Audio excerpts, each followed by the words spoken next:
Inhale and chant with me. ॐ सहनाववतु सहनौ भुनक्तु सह वीर्यं करवावहै तेजस्विनावधीतमस्तु मा विद्विषावहै।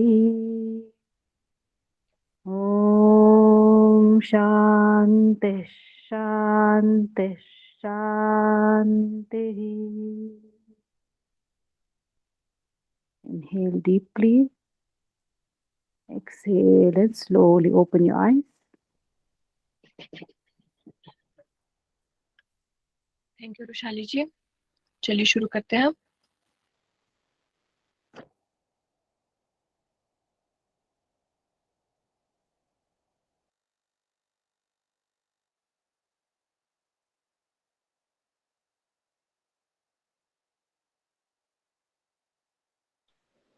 एक बार बता दीजिए मेरी आवाज आ रही है सही से?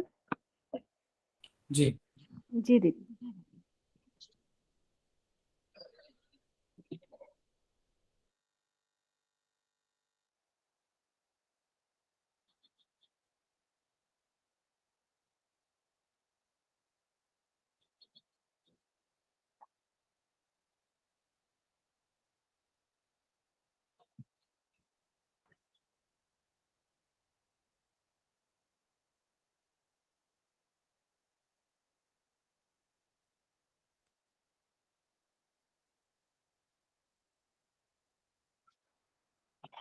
पहले हम लोग पिछला वाला थोड़ा देख लेते हैं, उसके बाद नया टॉपिक शुरू करेंगे।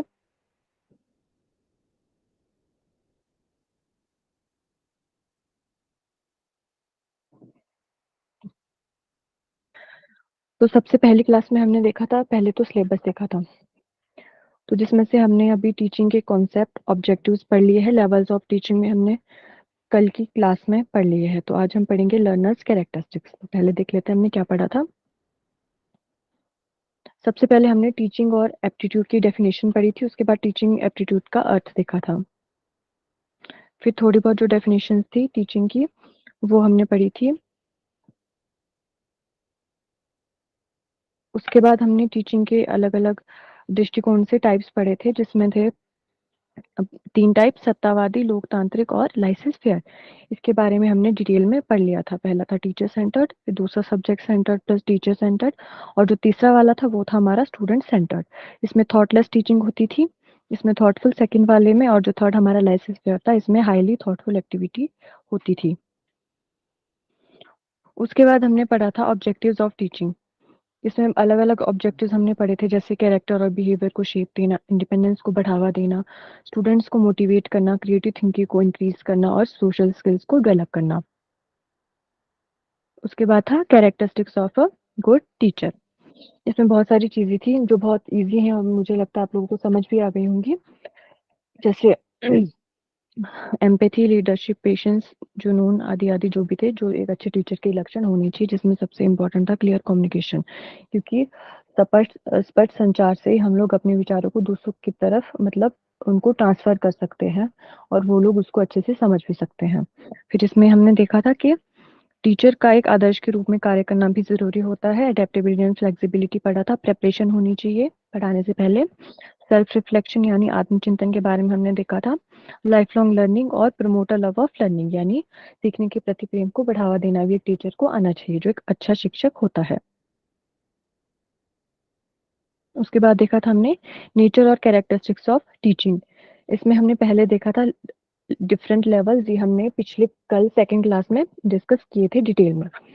फिर था it takes place in dynamic environment, यानी यह हमारे गतिशील वातावरण में क्या होता है टीचिंग होता है, ठीक है।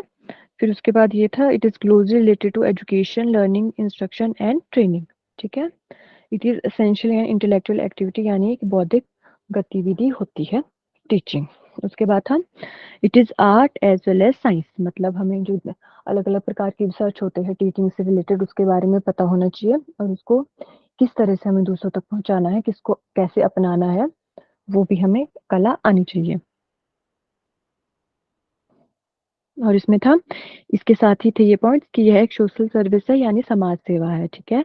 और इसमें अध्ययन और प्रशिक्षण की लंबी अवधि शामिल होती है, कंटिन्यूअस प्रोसेस है और एक जीविका भी है। उसके बाद हमने पिछले कल वाली क्लास में पढ़ा था लेवल्स ऑफ टीचिंग। एक बार इनको भी देख लेते हैं।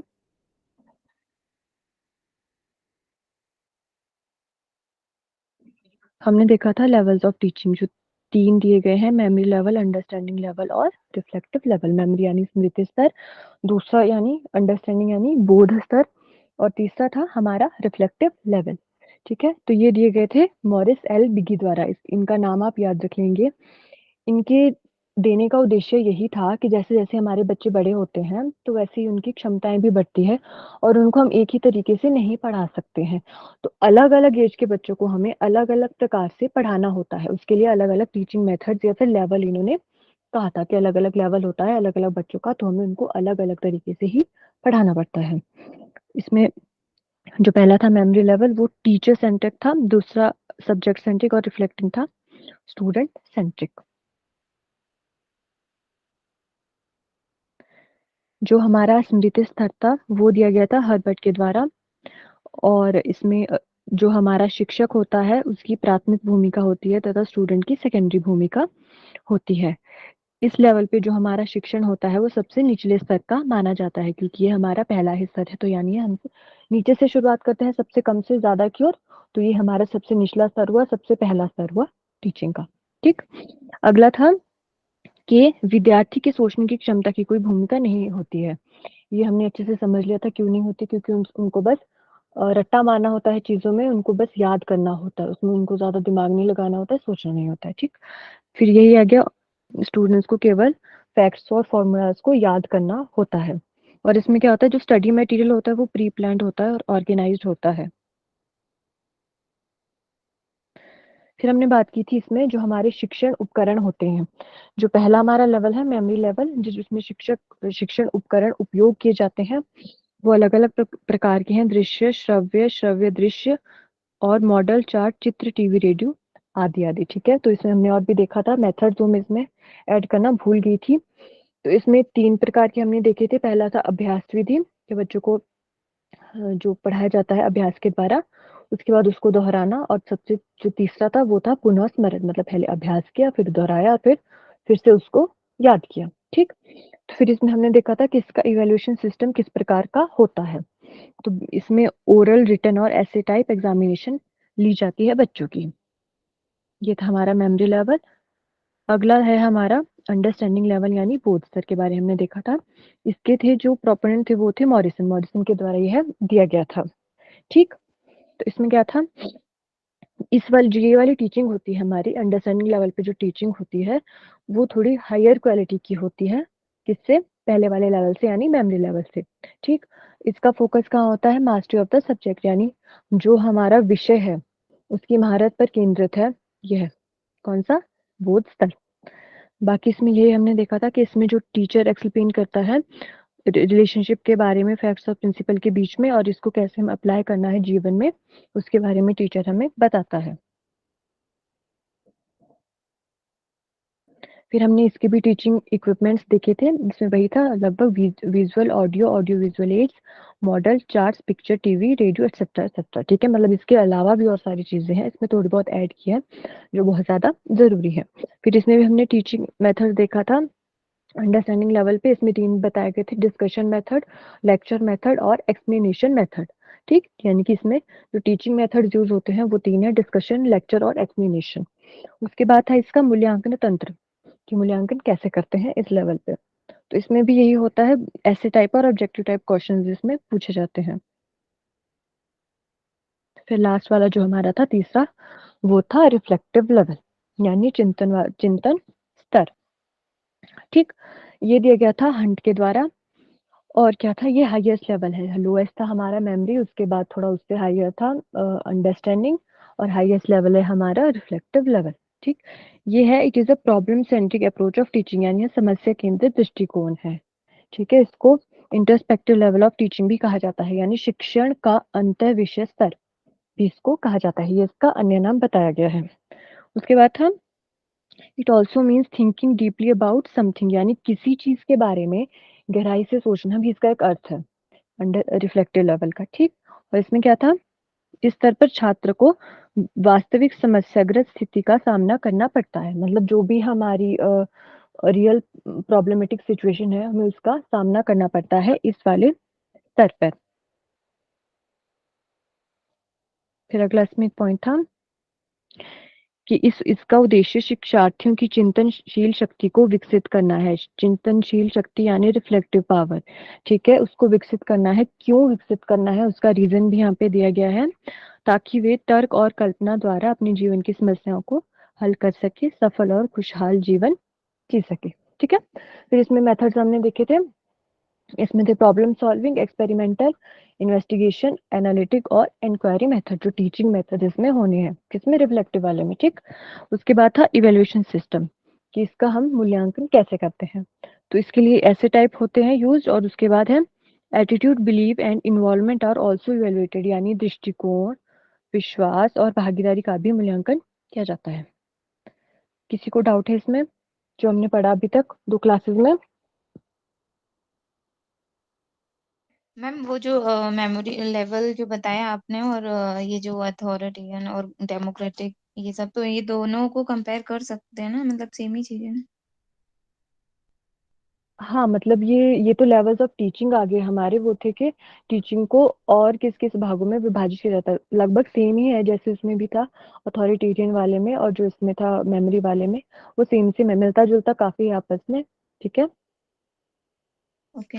और एक और जो ये जो डेफिनेशन बताई गई थी जेबी हो जेम्स एंड के डक्कन के अकॉर्डिंग, तो उसमें 4 फेसेस आपने बताए थे, लेकिन उसमें 3 ही फेसेस दिखे थे मुझे, करिकुलम प्लानिंग फेज और इंस्ट्रक्टिंग फेज और इवेल्युएटिंग फेज। 4 होनी चाहिए उसमें, क्योंकि मैं देख के बताती हूँ आपको ना। उनका डेफिनेशन ही ऐसा है, मैं चेक किया था, 4 फेज है पर 3 फेज बोले हैं। अच्छा, देख लेते हैं एक बार।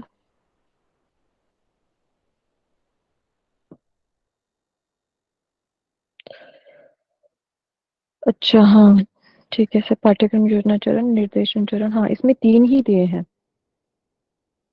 कोई बात नहीं, इतना ऐसे पूछेगा नहीं, ऐसे कंफ्यूजन वाले क्वेश्चन आते नहीं है, अगर आएंगे भी तो वो ड्रॉप हो जाते हैं फिर। ठीक है, ओके, ठीक है। चलिए आगे बढ़ते हैं। जो आज का हमारा टॉपिक है, बताओ आज का क्या टॉपिक है?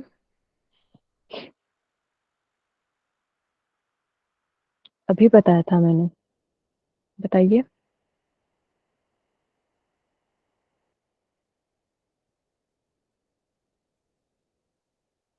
Learner Characteristics of characteristics. learning. Learner. हाँ जी, बिल्कुल सही।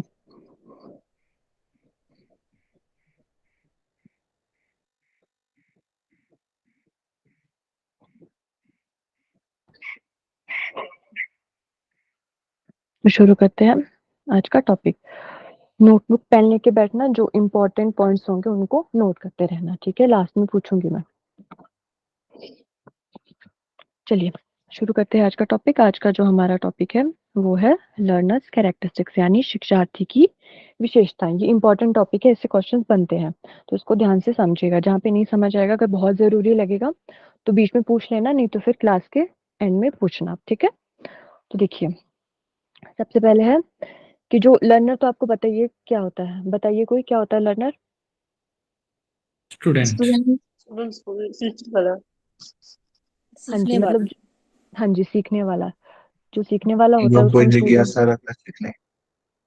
हाँ जी बिल्कुल सही, जो सीखने वाला होता है जिसे हम स्टूडेंट भी कह सकते हैं। जो भी होता है जैसे रिसर्च स्कॉलर, वो भी लर्नर आता है। एक टीचर भी कहीं ना कहीं एक लर्नर होता है, क्योंकि हमने पीछे पढ़ा था कि जो हमारी टीचिंग, वो लर्निंग होती है, वो पूरी उम्र चलती रहती है। ठीक है, तो अब बात करते हैं इनकी विशेषताओं की। तो सभी ध्यान से समझेंगे और इसको नोट भी करते चलेंगे। पूरा नहीं लिखना है, मैं इसको आपको भेज दूंगी, जो जो थोड़े इंपॉर्टेंट लगते हैं ना उसको नोट कर लीजिए, बाकी समझना है कि क्या क्या इसमें दिया गया है।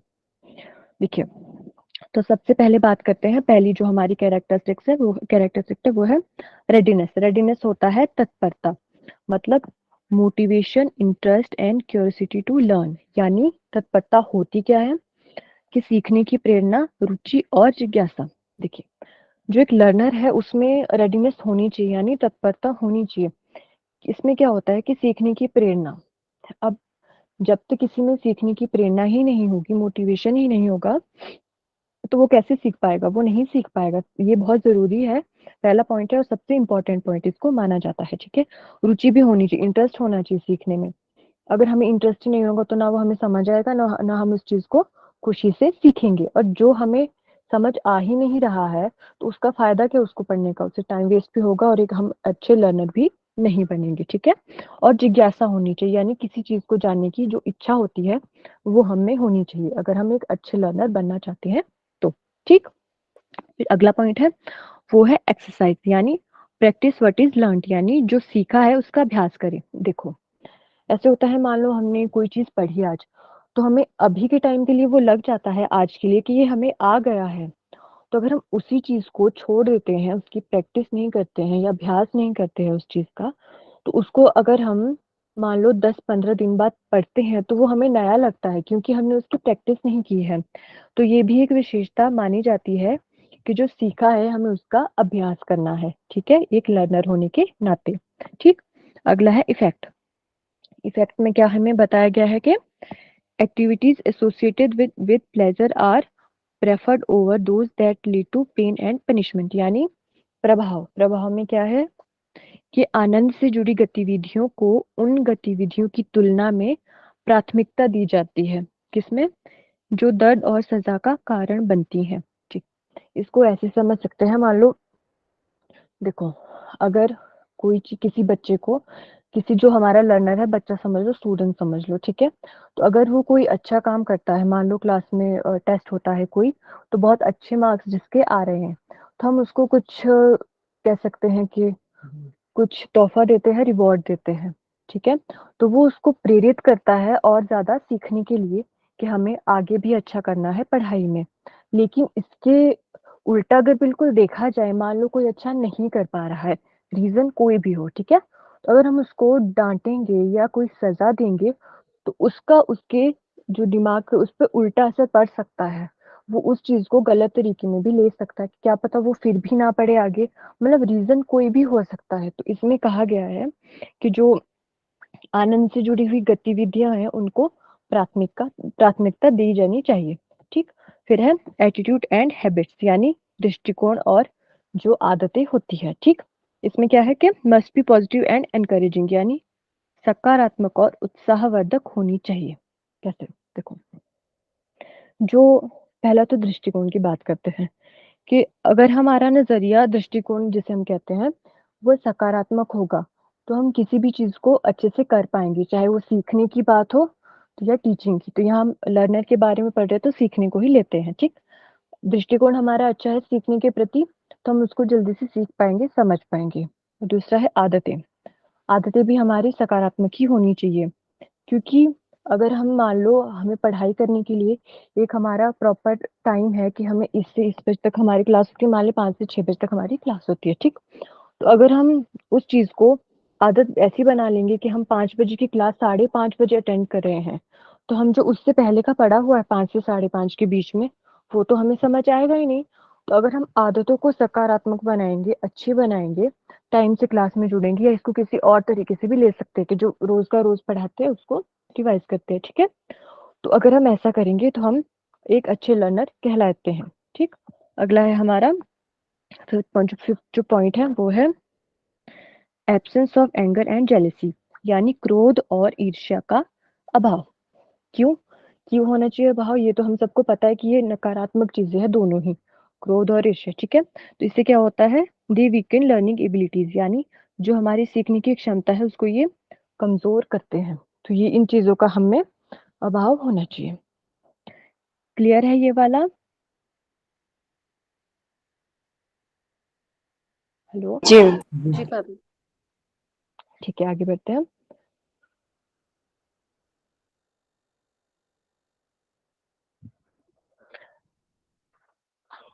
अगला जो है वो है learners characteristics can be broadly studied under the below mention heads, यानी शिक्षार्थियों की विशेषताओं को मोटे तौर पर नीचे उल्लिखित शीर्षकों के तहत अध्ययन किया जा सकता है। तो मतलब अलग-अलग पॉइंट्स दिए गए हैं, उसके तहत हम लोग इसको अध्ययन करेंगे, किसको? लर्नर्स कैरेक्टरिस्टिक्स को। पहले हमने तो जनरल में देखा था, ठीक?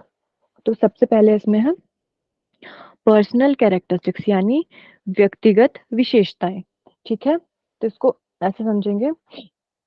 वैसे तो आपको पता ही होगा पर्सनल कैरेक्टरिस्टिक्स क्या होती है एक लर्नर की या किसी भी इंसान की, वो चाहे टीचर हो चाहे लर्नर हो। तो यहाँ अगर लर्नर के बारे में पढ़ रहे हैं तो हम इसके बारे में देखते हैं कि एक लर्नर की पर्सनल कैरेक्टरिस्टिक्स में क्या क्या आता है। ठीक है, तो इसमें क्या होता है, these related to the demographics such as age, gender, language is spoken, cultural background, etc.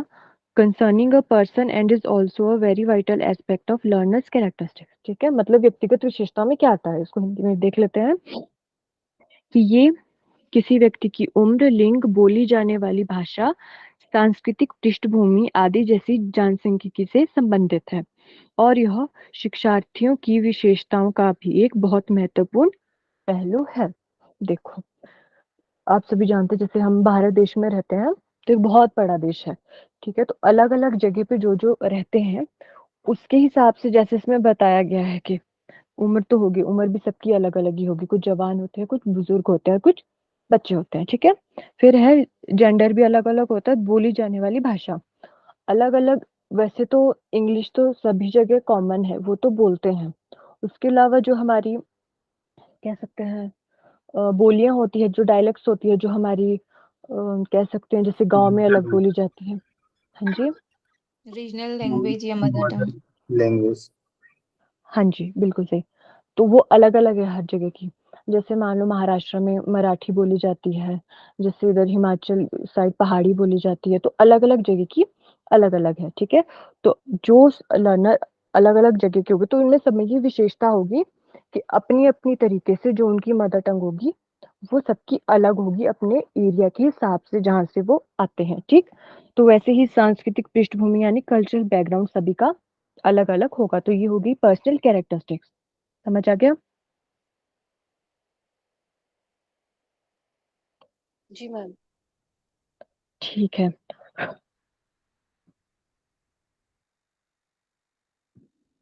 अगला है हमारा एकेडमिक कैरेक्टरिस्टिक्स यानी शैक्षणिक विशेषताएं। ठीक है, इसमें क्या आता है, these characteristics are the educational or learning characteristics relating to an individual, a group of people, etc., where the prior knowledge, education style and the level of education are also considered।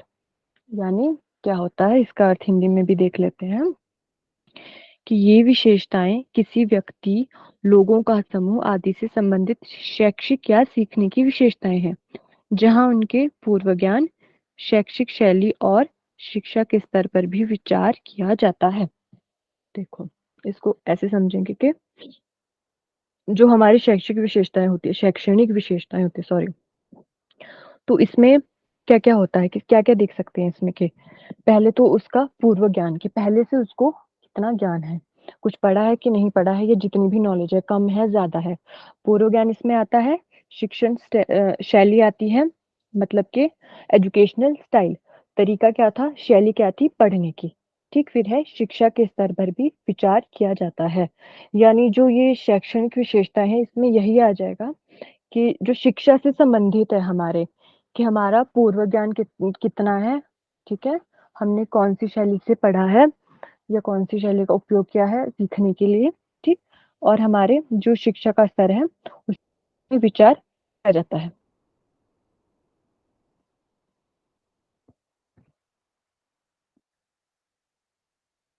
Hello, yes ma'am. जी ma'am. और ये ma'am yes ma'am.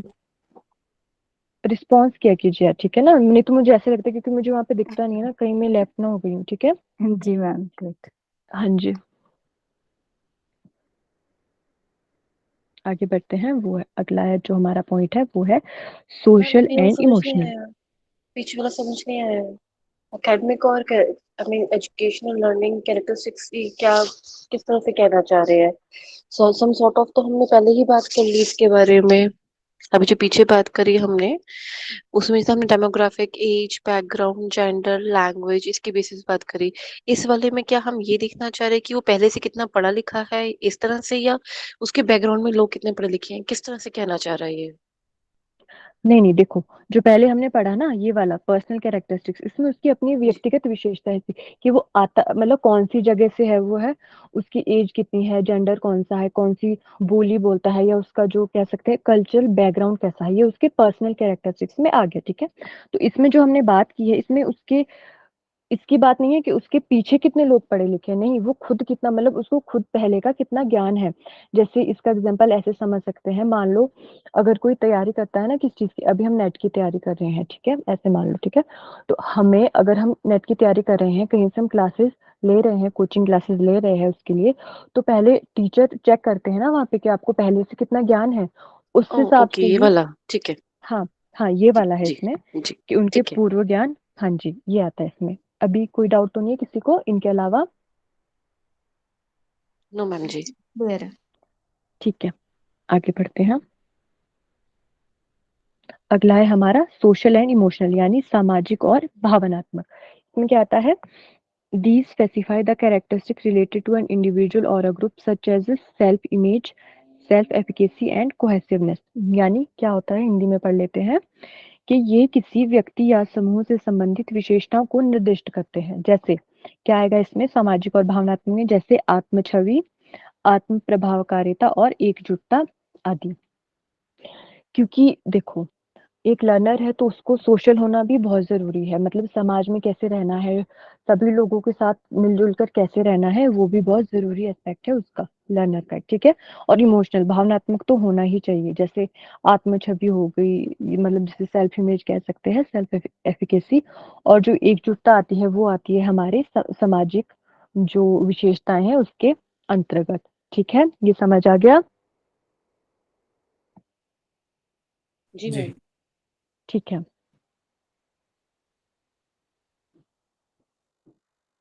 अगला जो हमारा point है वो है cognitive, इसको हिंदी में कहते हैं संज्ञानात्मक, है ना।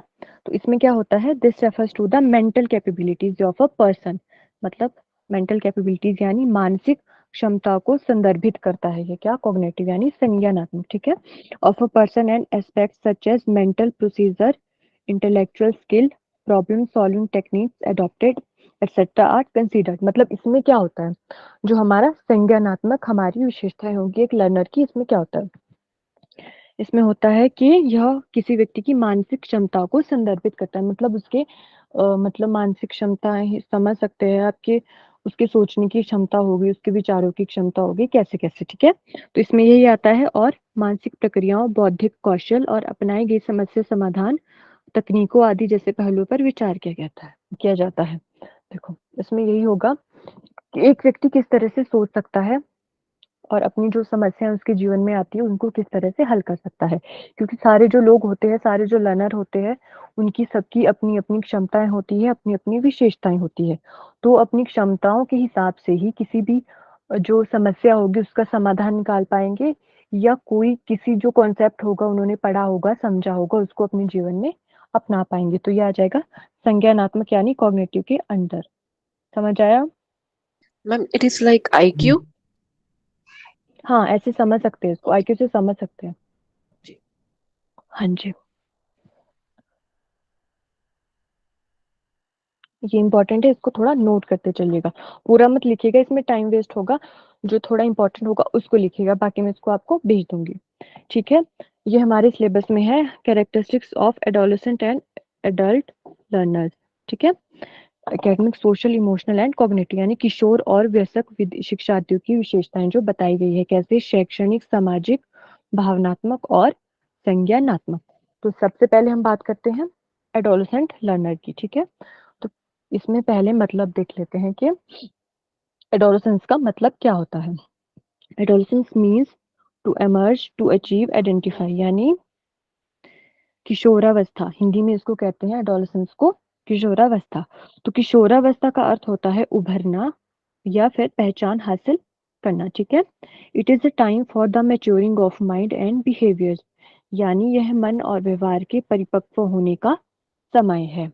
ठीक, पहला तो इसका अर्थ हो गया उभरना या पहचान हासिल करना, और फिर क्या है, इस जो ये समय होता है हमारा, जो एक किशोरावस्था होती है, उस समय क्या होता है, हमारे मन यानी हमारे माइंड और जो हमारा बिहेवियर होता है उसके परिपक्व होने का समय वह कहा जाता है। ठीक, इसमें क्या होता है कि adolescence is between childhood and adulthood, यानी 13 टू अर्ली 20s, यानी बचपन और वयस्कता के बीच जो होती है उसको हम किशोरावस्था कहते हैं। तो इसमें उम्र कहाँ से कहाँ तक ली जाती है, वो होती है 13 से शुरुआती 20 के दशक तक, यानी 13 साल से शुरू कर सकते हैं हम इसको, जो किशोर होते हैं हमारे, जिनको हम एडोलसेंट भी कहते हैं। ठीक, 13 से शुरुआती और 20 के दशक तक। ठीक है, इतना समझ आ गया? जी मैम। Yes, ma'am. हाँ जी, तो अभी देख लेते हैं इनके जो चरण है यानी स्टेजेस है। 3 main stages of adolescent learners, मतलब 3 मुख्य चरण है किसके, किशोर शिक्षार्थी के। तो पहला है अर्ली एडोलसेंस, दूसरा मिडल और तीसरा लेट, यानी प्रारंभिक किशोरावस्था, मध्य किशोरावस्था और विलंबित किशोरावस्था। तो जो पहला होता है हमारा प्रारंभिक किशोरावस्था, वो होती है 10 से 13 वर्ष के बीच में। देखो यहाँ पे क्वेश्चन ऐसा तो बनेगा नहीं कभी भी कि इनकी उम्र कहाँ से कहाँ तक ली जाती है, क्योंकि ये अलग अलग बुक्स में ना अलग अलग मिलती है। कहीं पे ये 10 से 14 वर्ष भी दी होगी, तो इसमें कंफ्यूज नहीं होना है, ऐसा क्वेश्चन पूछेंगे नहीं। ठीक है, तो जो मध्य किशोरावस्था होती है वो होती है 14 से 17 वर्ष के बीच में। और जो हमारा तीसरा इसका चरण है विलंबित किशोरावस्था, वो होती है 18 से 20 और उससे अधिक। ठीक है, तो इसको 3 स्टेजेस में बांटा गया है, अर्ली, मिडल और लेट। अर्ली को मैंने यहाँ पे लिया है 10 से 13 वर्ष, जो मिडल है 14 से 17 और जो लास्ट है लेट वो है 18 से 20 वर्ष। ये वाला हो गया क्लियर? जी। ठीक है, अगला है हमारा एडल्ट लर्नर यानी वयस्क शिक्षार्थी। तो एडल्ट लर्नर क्या होता है इसके बारे में देख लेते हैं। Adult learner are the diverse group of individual age 25 and older with a diverse range of cultural and educational backgrounds, adult responsibilities and job experience। यानी जो एक वयस्क शिक्षार्थी होता है, यह व्यक्तियों का एक विविध समूह है 25 वर्ष की आयु और उससे अधिक। ठीक है, सांस्कृतिक और शैक्षिक पृष्ठभूमि, वयस्क जिम्मेदारियों और नौकरी के अनुभव की एक विविध श्रृंखला के साथ। क्योंकि जो 25 वर्ष तक के जो लोग हैं, मतलब 25 वर्ष और उससे ज्यादा के जो लर्नर होते हैं, ठीक है, तो उनके ऊपर कुछ जिम्मेदारियां भी होती है। ठीक है, जिम्मेदारियां होती है, कुछ भी हो सकती है, घर की जिम्मेदारियां हो सकती है, अपनी होती है, अपने फ्यूचर से रिलेटेड कुछ कुछ, मतलब बहुत सारी, वो आप समझ सकते हैं अपने हिसाब से। ठीक है, और कईयों को इस टाइम पे नौकरी का अनुभव भी होता है। तो एडोलेसेंस वाले तो जो पहले वाले थे वो तो बच्चे आ गए जो स्कूल में होते हैं। ठीक है, कुछ स्कूल जाते भी नहीं उस उम्र के, मतलब ऐसे इन जनरल में आप समझ सकते हो। ठीक है, तो जो 25 और उससे अधिक के वर्ष वाले हो गए, उनके पास कुछ एक्सपीरियंस होता है, कुछ जॉब एक्सपीरियंस, मतलब जरूरी नहीं है सभी के पास हो। ठीक है, कुछ के पास हो सकता है, और कहीं ना कहीं उनके ऊपर कुछ कुछ जिम्मेदारियां भी होती है। क्योंकि जो हमारे पहले थे एडोलेसेंस वाले, उनके ऊपर ऐसा कुछ होता नहीं है। क्योंकि आप सभी को याद होगा जब हम उस एज में थे तो हमें ऐसा कभी लगता नहीं था कि मतलब कुछ जिम्मेदारियां हैं। उस चीज का एहसास हमें अभी होता है, क्योंकि हम अभी इस एज में हैं जहाँ पे हम सोचते हैं कि पहले वाला टाइम अच्छा था, क्योंकि उस टाइम ऐसा कोई बोझ नहीं होता है, मतलब अपने फ्यूचर से रिलेटेड, जॉब से रिलेटेड, हर चीज से रिलेटेड। ठीक है, तो उसके बाद है इनकी विशेषता। इतना समझ आ गया? जी। जी मैम। हेलो? जी। जी मैम। ठीक है, फिर है इनकी विशेषताओं की बात करते हैं, एडल्ट यानी वयस्क शिक्षार्थी की विशेषताओं की। गोल ओरिएंटेड यानी लक्ष्य उन्मुखी। तो इस स्टेज पे सारे लक्ष्य उन्मुखी होते हैं, यानी गोल ओरिएंटेड। सभी ने कोई ना कोई गोल बनाया होता है अपने जीवन में, तो उसकी तरफ हम तत्पर रहते हैं कि उसके लिए हम काम कर रहे होते हैं इस एज में। ठीक है, उसकी तरफ बढ़ने के लिए प्रयास कर रहे होते हैं, सीख रहे होते हैं, मेहनत कर रहे होते हैं। ठीक है, तो गोल ओरिएंटेड होते हैं, वॉलेंट्री होते हैं यानी स्वैच्छिक और अपनी इच्छा से कर रहे हैं। ऐसा नहीं कि इस टाइम पे किसी का दबाव होता है हम पे, हमारी खुद से इच्छा होती है सीखने की। ठीक है, अपने जीवन में अपने गोल को यानी अपने लक्ष्य को हासिल करने की। क्योंकि जो पहले हो सकता है, जब हम मान लो छोटे हों, पहले की एज में, तो कहीं ना कहीं थोड़ा बहुत दबाव रहता है, थोड़ा बहुत, ज्यादा नहीं कह सकते पेरेंट्स का कि चलो पढ़ो तुम्हारा फ्यूचर अच्छा होगा, कुछ कुछ ये वो सो, ठीक। लेकिन इस टाइम पे जब हम बड़े हो जाते हैं तो हमें खुद ही समझ आ जाती है कि नहीं, अभी हमें अपना फ्यूचर सही करना है। तो मतलब हमारा क्या होना चाहिए कि गोल होना चाहिए जिसको पाने के लिए हम अपनी इच्छा से यानी स्वेच्छा से सीखेंगे, पढ़ाई करेंगे, ठीक। अगला है फ्यूचर ओरिएंटेड यानी भविष्योन्मुखी। भविष्य की तरफ भी हम बहुत ध्यान देते हैं, मतलब अपने फ्यूचर को लेके काफी एक तरफ से चिंतित भी कह सकते हैं, और उसके लिए हम काम भी करते हैं। इसको पॉजिटिव में लेंगे, नेगेटिव में नहीं लेंगे। चिंतित रहते हैं लेकिन वो एक पॉजिटिव प्रेशर होता है, इस वजह से हम अपने आप को सीखने के लिए प्रेरित भी करते हैं ताकि हमारा फ्यूचर अच्छा हो और हम अभी सीखें, ठीक। अगला है मोटिवेटेड यानी प्रेरित रहते हैं। ये समझ आ गए? जी। जी। ठीक है।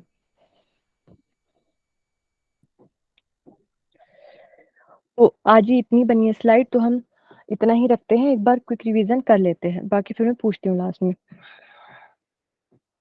मैम इसमें जो आपने दो बताया कि एक adolescence character and adult learner, right? Hmm. हाँ दो जी। इसमें आपने जो दिया है 13 to 20 एक है, and second one is 25 to old age. तो ये हम्म। मध्य वाला का कुछ है क्या? 21 to 24 समथिंग। देखो जैसे मैंने आपको कहा ना कि मैंने तो यहाँ पे लिया है 10 से 13 वर्ष, 14 से 17, और लास्ट जो हमारा थर्ड लिया है वो है 18 to 20 ईयर्स।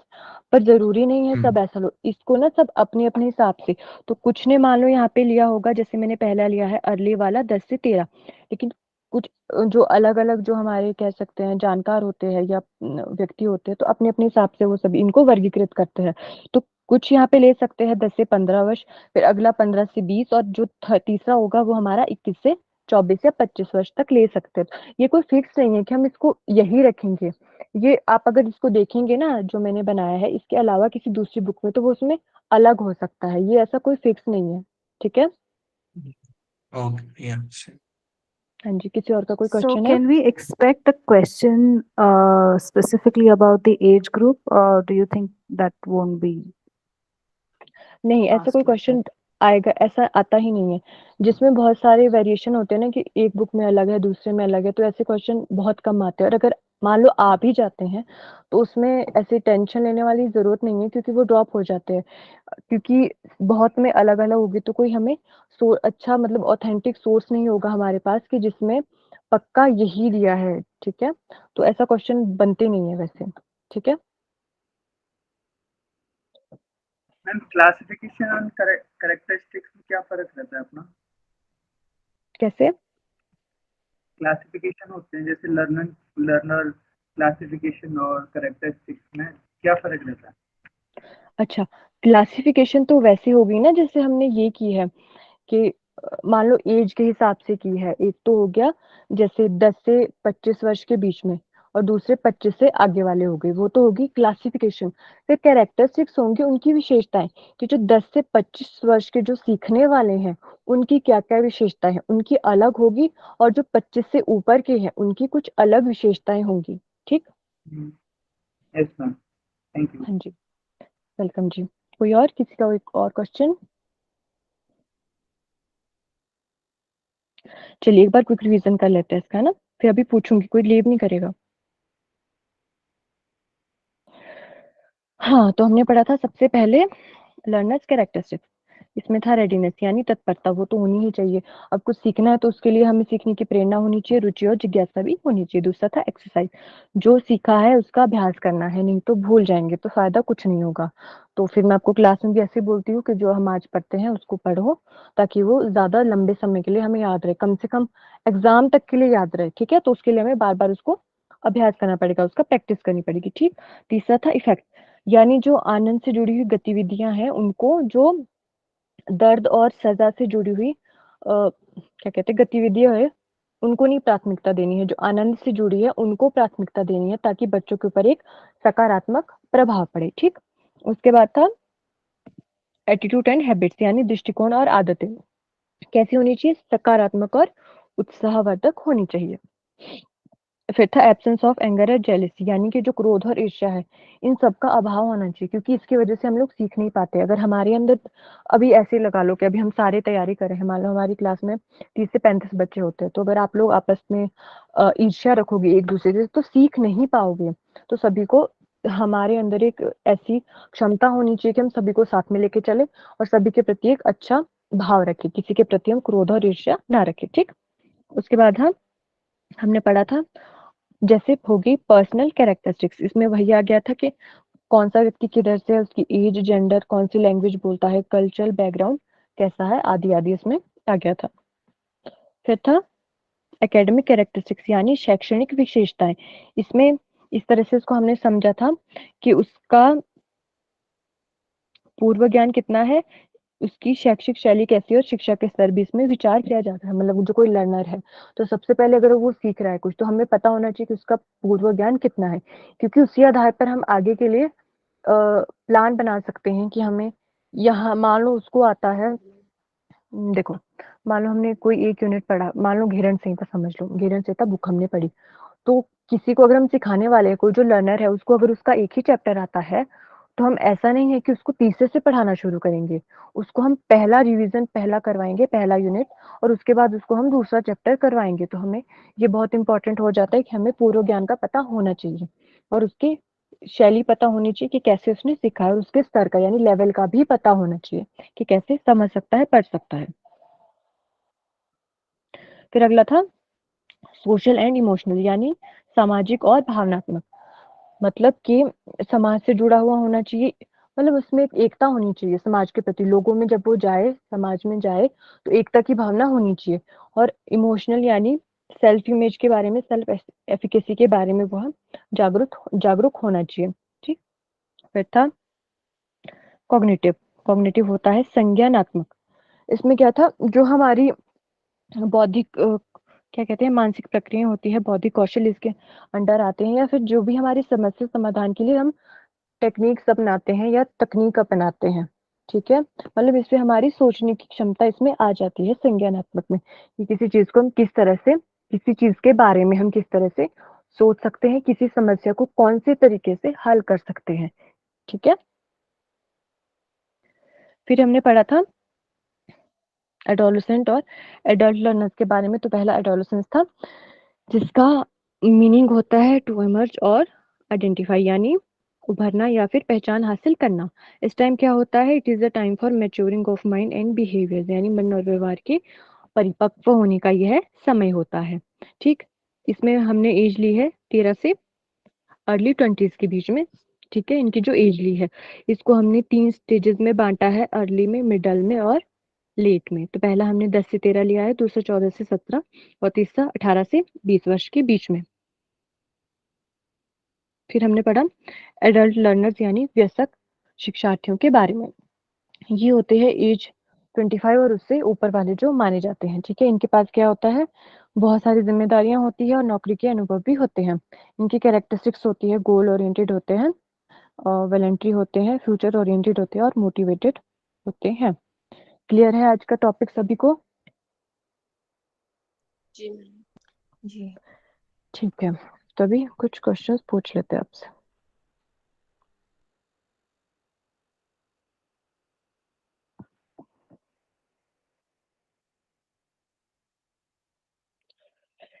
लीव नहीं करेंगे, ठीक है? अरे भाग जाते हैं।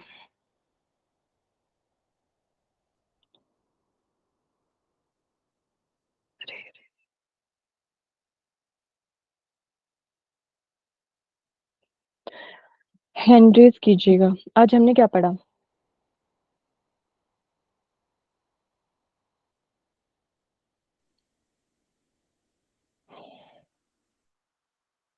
जो हैंड रेज नहीं करेगा आज मैं उससे पूछूंगी।